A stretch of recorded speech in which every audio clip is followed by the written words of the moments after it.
Good morning. Good morning. Good morning. Oh. Good morning.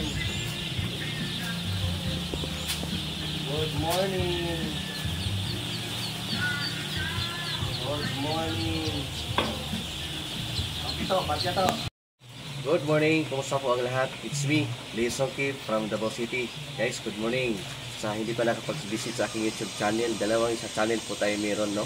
Itik Farming Davao at Leo Songkip Vlog. So, ngayon, for today's video guys, papag-usapan natin yung paano natin hinandling yung mga thousand of ducklings here in our country in Davao City.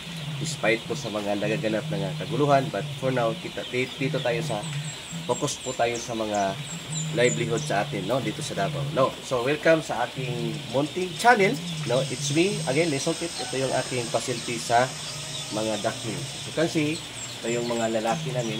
Hindi pa po ito na siksing, no. Ito po, kasi yung itik Pinas guys, dalawang kulay lang po yan, brown at itim.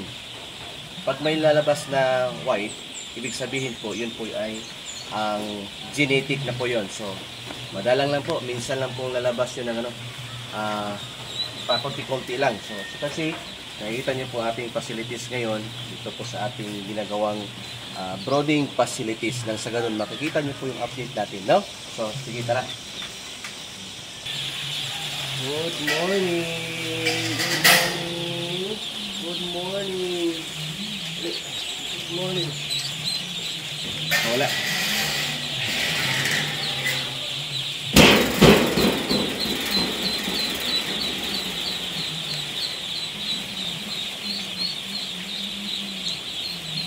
Usually naman po ang tip namin pagka ganitong edad po ng itik, ang pinapakain po namin yung ganitong klaseng tip, no? Kung anong available po dyan sa inyong lugar, no? May dalawang klase po tayo. Baong konti. Good morning. Good morning. Ito po yung ating panghuli na hats. Kasi po, tinatransfer po namin dito. Nilagay po namin row by row. Kasi po, iba-iba po yung edad. No? Ito, 2 days old. Ito naman, 4 days old.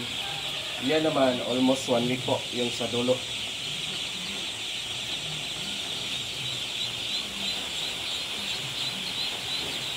Good morning.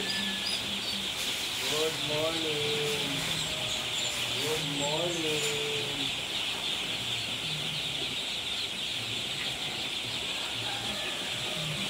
Good morning.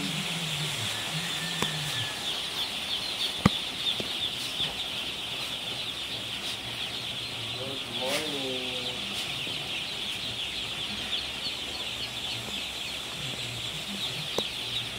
Good morning. Oh. Leo. Good morning.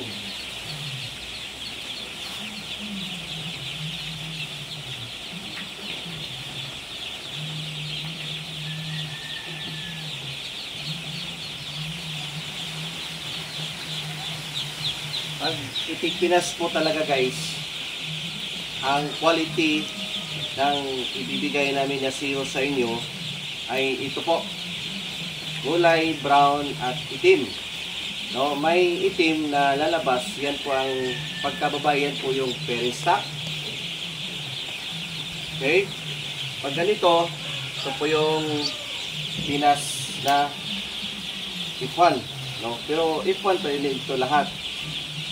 Okay, may puti po, yellow sa maliit pa, pero pagkalaki nito, yung sa dibdib niya banda ay puti. Meron naman ditong kayumanggi, yun, nawala pong puti o yellow sa dibdib. Yan po yung ating kayumanggi. Oh no, kaki. Yun. At ito naman din po yung mga lalaki. Lalaki, itim at may puti sa dughan, sa dibdib, no? Dibdib po pala. Ayun. Ang ganitong edad sa pag-aalaga ng itik, mas maganda pong mainam nating binabantayan palagi kasi po sobrang masilan, fragile ba? Fragile. Sobrang fragile po kagaya ng yung loved ones natin, fragile yun. Aalagaan po, no? Kailangan ano. So, ang tip ko po dito guys, pag kami mga nanghihina, kasi ito, sobrang dami, isi-separate niyo po. Okay? Na i-quarantine mo muna. Tapos, palagi po ko pong binibigay na tip ito, dapat ito ay may bato. No? Para hindi po sila ma-wet o mabasa. So, palaging tuyo po ang kanilang katawan. Pag ganitong edad. So, take note po, huwag nyo pong ipaligo. Huwag nyo lagyan ng water yung facilities, no? Ito kasing din po ang aming paglagyan dito guys, yung brooding facility. Ganito ang setup ko ngayon kasi from time to time, malalagyan ko po ito ng mga ducklings. So, days lang po, ang iba, weeks, mabibigay na namin sa mga kaibigan natin. At yung natira, yun yung mga lalaki doon sa labas o mga lalaking itik na pinipilian namin. Okay. So, madali pong, pangalawa, madali po talaga siyang i-sexy, ma-identify pagka-itpan o itik-kinas. Kasi po, yung kulay, no? Yung kulay, kayong manggi at itim. Pero, yun pong aming pagkakamali before na yung brown at yung, kasi yung brown is mga 90% po yun babae. Pero yung pagkakamali namin before na yung brown, minsan hindi na namin tinitingnan kasi kumpiyansa po kami pagka-F1, brown is babae talaga. Minsan may mahalo din. So, yan po sa amin, pinapalitan namin. Sana po mapansin natin kaagad doon sa nag-ooperate para at least hindi malaki yung gagastuhin. Pagka doon na malalaman natin kung after 3 months, malaki na yung expenses. So, mapag-usapan natin ng ma-refund din natin. Aside from that, pagka di-old pa lang, may malalagas po na pagka hatid namin sa inyo, ay i-refund din namin. So, yun po. Yung video for today para sa kaganapan namin dito sa Davao City. Ito po aming livelihood dito guys. So, sana po masuportahan niyo palagi ang aming YouTube channel. At kung mahilig kayo sa usapang ganito, sa pag-iitik, contact mo kayo sa ating contact number dyan. Na ipa-flash ko po yung ating contact number para po nang sa ganun ay makontak niyo ako.